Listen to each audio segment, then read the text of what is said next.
Hello, everyone, and welcome back to the Jake's Take with Jacob Elyachar Podcast. I'm your host, Jacob Elyachar, the chief content producer and writer of jakestake.com, a pop culture entertainment news website. So today, before we get started, please, if you're watching this on YouTube, please give it a thumbs up. And if you're listening to this on our audio platforms, please give a 5-star rating and please subscribe. So it's episode 140, guys. So we have a very cool guest for episode 140. She has, as of this recording, 24,800 Instagram followers and 51,600 YouTube subscribers.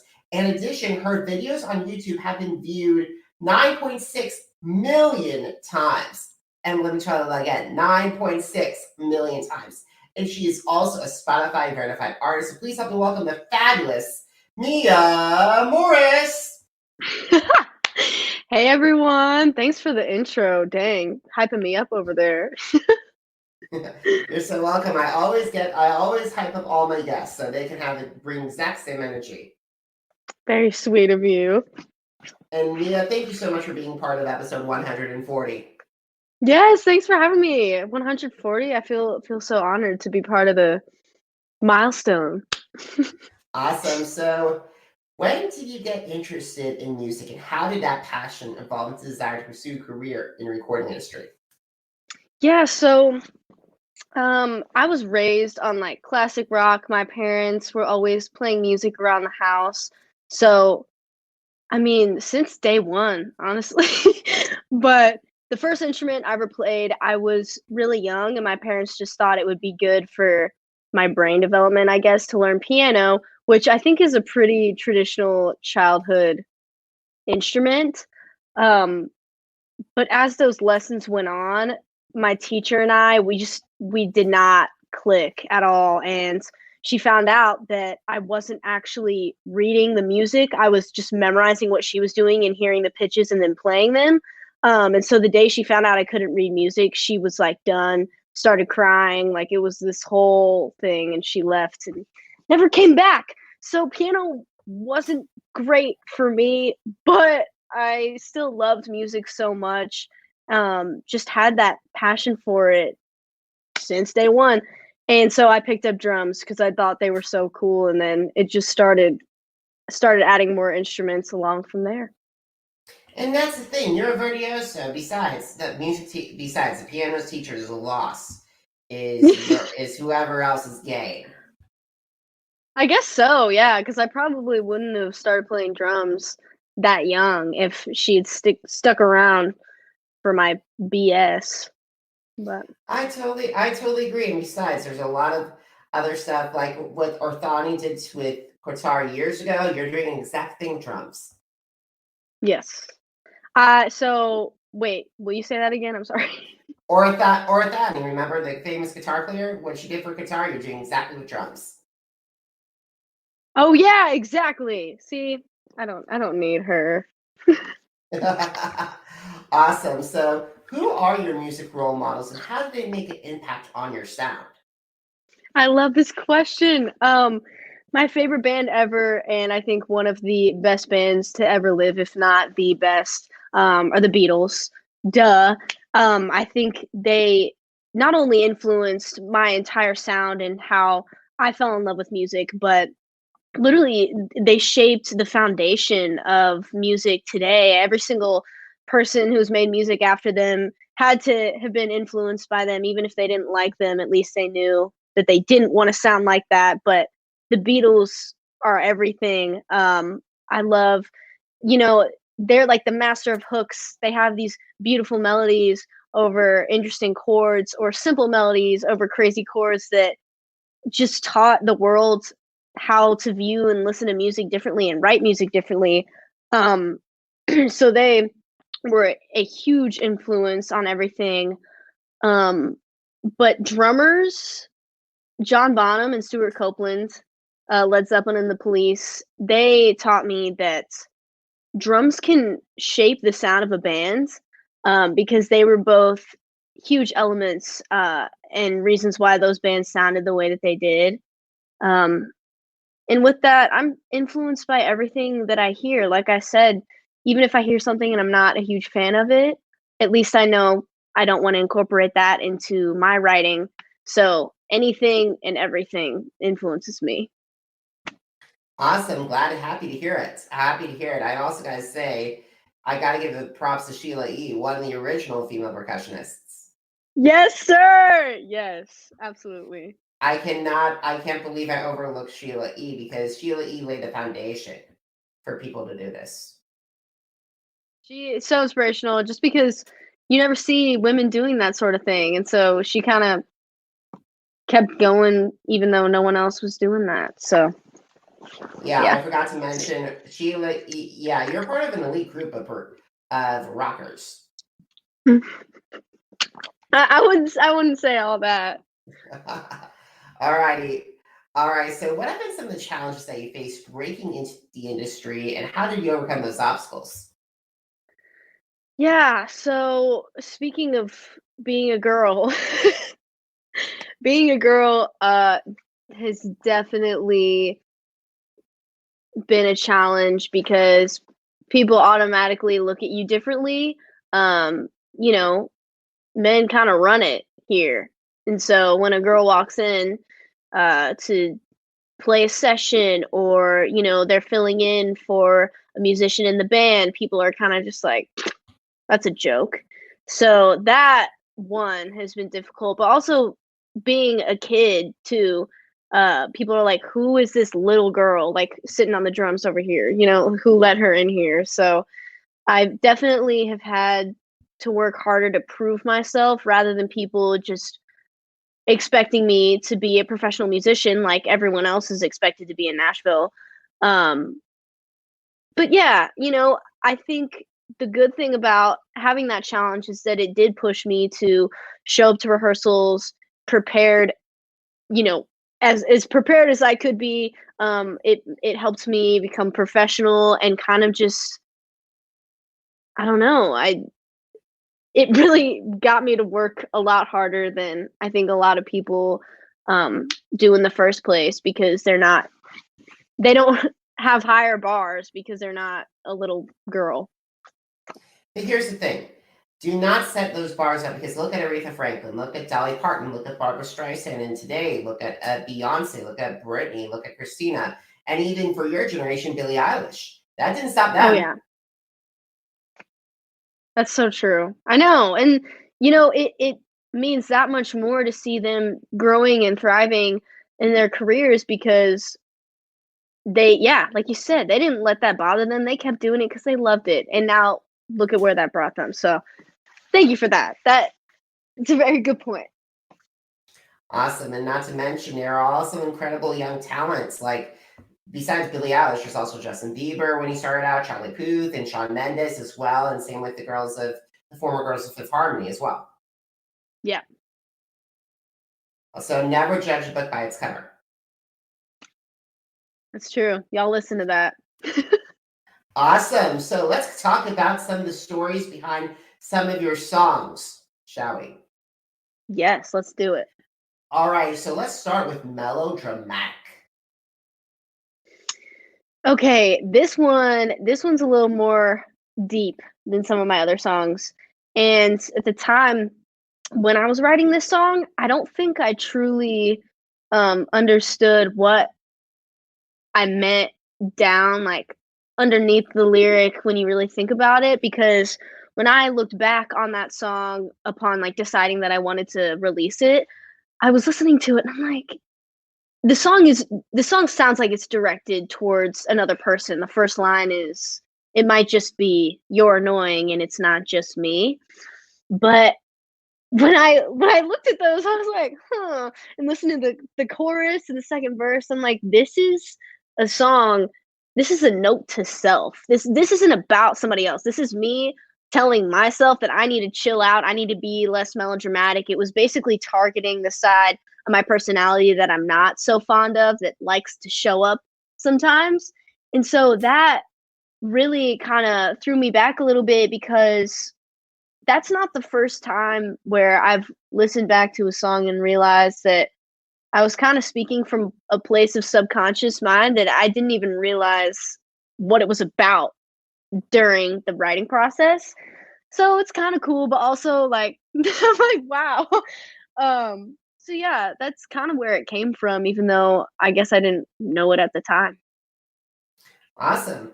And I was just mentioning to you guys before we started our recording process, I was just listening to the song that actually turned me on to you as a musician. It was "We Were Never Friends."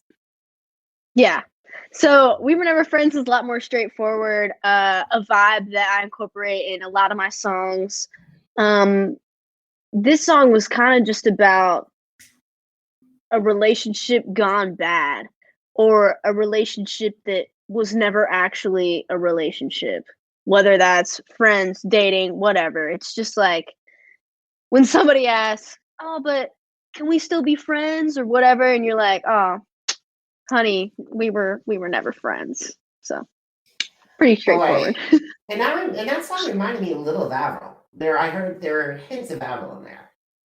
Yeah, I get that a lot, and I love it because Avril is awesome. Her songs are so catchy, but she adds she adds cool chords in there that makes it less pop and more alt rock, and that's like I live for that. So I love that. Okay, so "Only Never Rains" is your most streamed song on Spotify as this recording, with over 213,000 streams. Wow. Yeah. Mhm.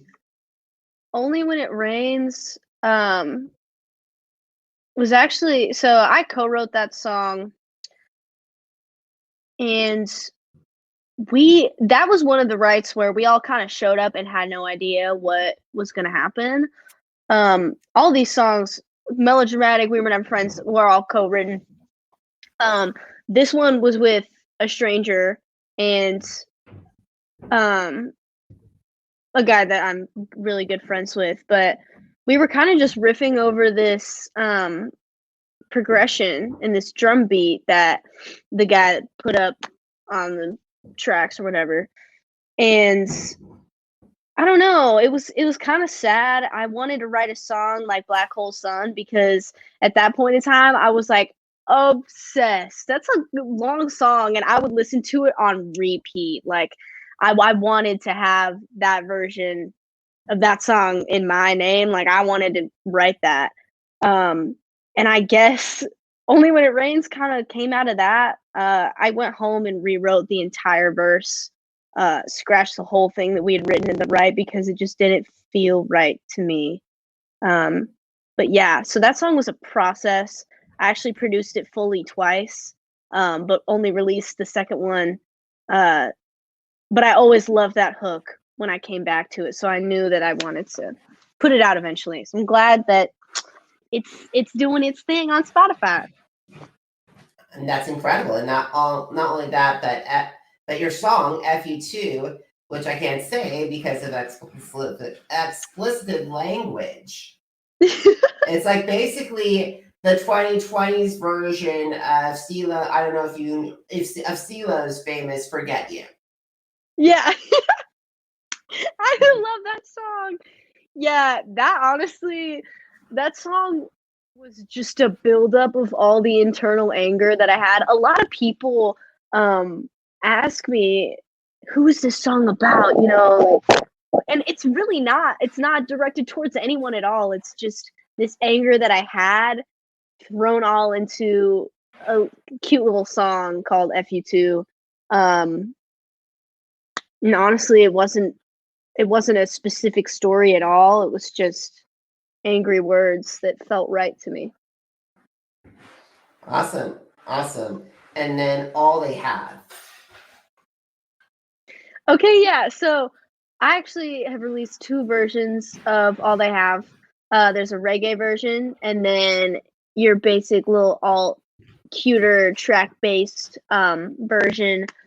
And that I love reggae. And so when I originally wrote that, I was like, I think this would be a cool reggae song. But the melody and the chorus is so pretty and simple, that I thought more simple production could do it justice as well.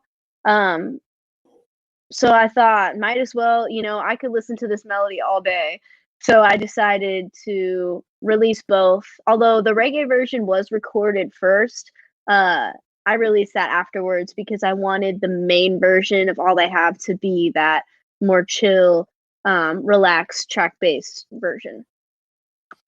Awesome. So one question I have for you is like when you see the numbers, like when your songs get up to 100,000 streams or 200,000 streams, do you think about them or not at all?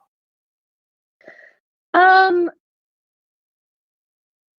don't know. I really don't try to pay attention to numbers because I'm honestly should focus more on social media than I do, especially TikTok. I've been lacking on that, but I'm so into the music side of things that sometimes the numbers I don't really like enjoy thinking about them or looking at them.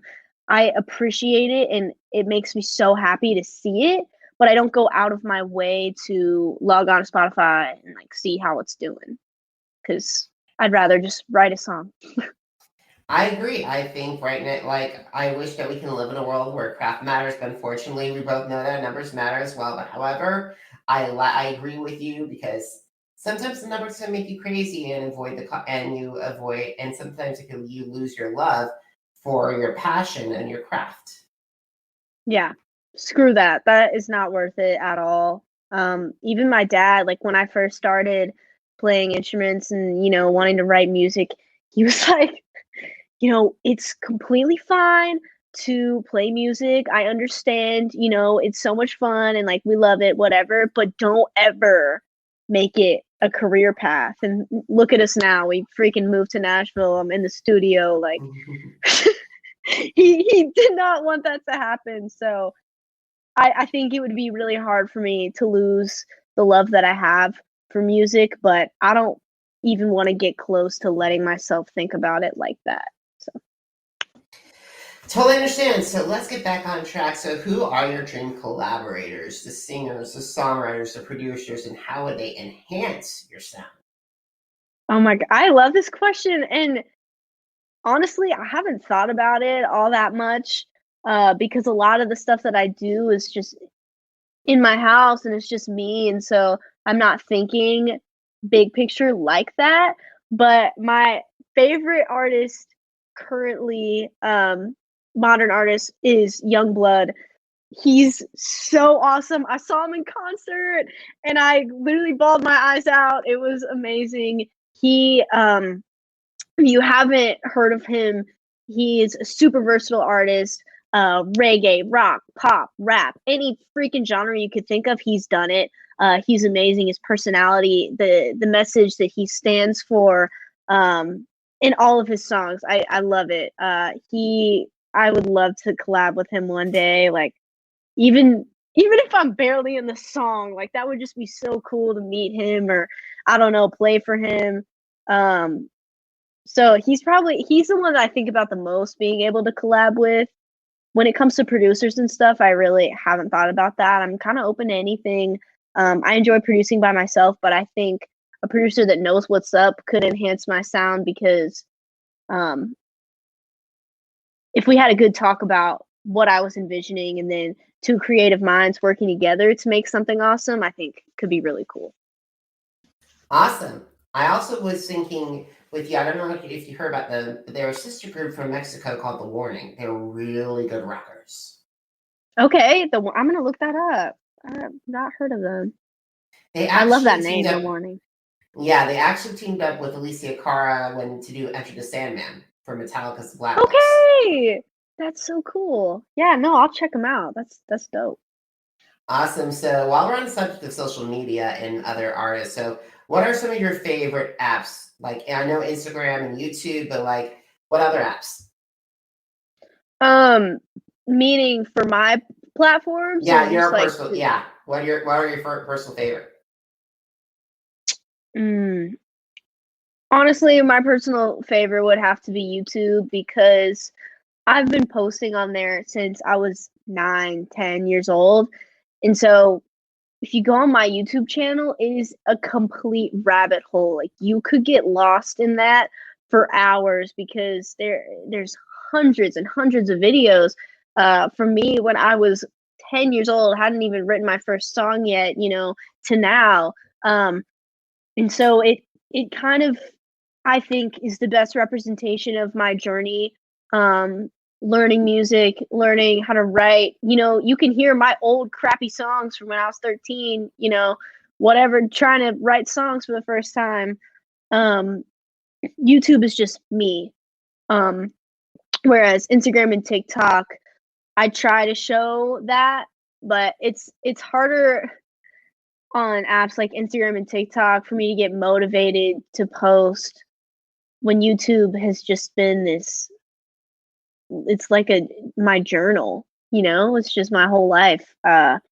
Instagram is more showing like me doing my music videos, or when I used to do drum covers, I would always post them on there too. And then TikTok, I basically just talk about the industry, which I really like talking about that because a lot of people don't know how the industry works here in Nashville, and I love to show people what that's like. Teach people what I've learned these 4 years of living here. So I enjoy all of them, but YouTube is just has to be my favorite. Absolutely, because I'm starting out with YouTube and slowly starting to get back on into it. So, what like if you had a chance to meet with people who had of your generation who are looking to use YouTube as a way to get their craft out there, what advice would you share with them? YouTube is tough. It's definitely it's weird to me how my following on YouTube is bigger than any other platform, but that's only because I've been posting on it for longer than any other platform.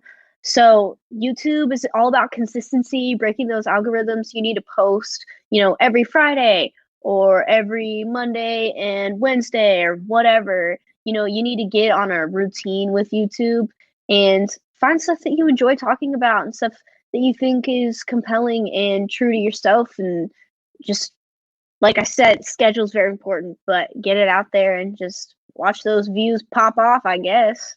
YouTube, you never know with YouTube. Alrighty, last question. So, where can my audience find your music and also connect with you? Yeah, so my music, everything is literally just Mia Morris or Mia Morris Music. My Instagram is Mia Morris Music, TikTok, Mia Morris Music, YouTube, just Mia Morris. And my Spotify, which is so important, that is what I've been working on the most recently because the numbers on Spotify tend to be important. It's just Mia Morris, and I release songs like almost every month, every 6 weeks. So check it out because I have like 40 tracks on there. If you want to hear me sing Wagon Wheel when I was 13, it's on there. So yeah. That's a great song, Wagon Wheel is. Yeah, I made a reggae version of it. That was one of the first songs I ever attempted to play all the instruments on. So it was, the whole track is me playing everything and then it's reggae. So it's definitely a fun project, but I sound like an actual child in it. But that showcases your creativity and your passion for it. So that's incredible. And I'll definitely have to look that up. So, guys, if you missed an episode of the Jake's Take with Jacob Elyachar podcast, visit our Apple Podcast, Deezer, Google Podcast, Spotify Addict, Podcast Addict, Spotify, and Spreaker on my channels for that. And it's also Jake's Take with Jacob Elyachar, JACOBELYACHAR. Once again, JACOBELYACHAR. Are you on social media? Because I'm on social media too. Facebook, Instagram, Twitter, and YouTube. Jacob Elyachar, JACOBELYACHAR. All right, and Mia, as I told you earlier off camera, this is, in addition to my podcast celebrating its second year this year, it's also celebrating its 10th anniversary. My platform is celebrating its 10th anniversary. Oh my, congratulations! I'm so proud of you. This is really awesome. And I'm glad you're finding success in this because I had a lot of fun. Yeah, it is. It's a lot of fun, but a lot of hard work. So if you guys want to visit jakes-shake.com, you'll find articles, interviews, reviews, including my take on some of Mia's music as well. Now, guys, it's a long, hard road to get Jake's Take where it is because I'm the only one now. If you're financially able to, please consider heading up to my PayPal page and help keep my platform up and running. Now, if you're unable to, I totally understand. But a good subscription to my podcast and a good follow on social media would be fabulous. Mia, thank you so much for being the guest on episode 140. Absolutely. Thank you so much for having me, and congrats on the milestone. Woo! Thank you so much, guys. Until next time, thank you so much for watching. Thank you so much for listening, and I will catch you later. Bye, everybody.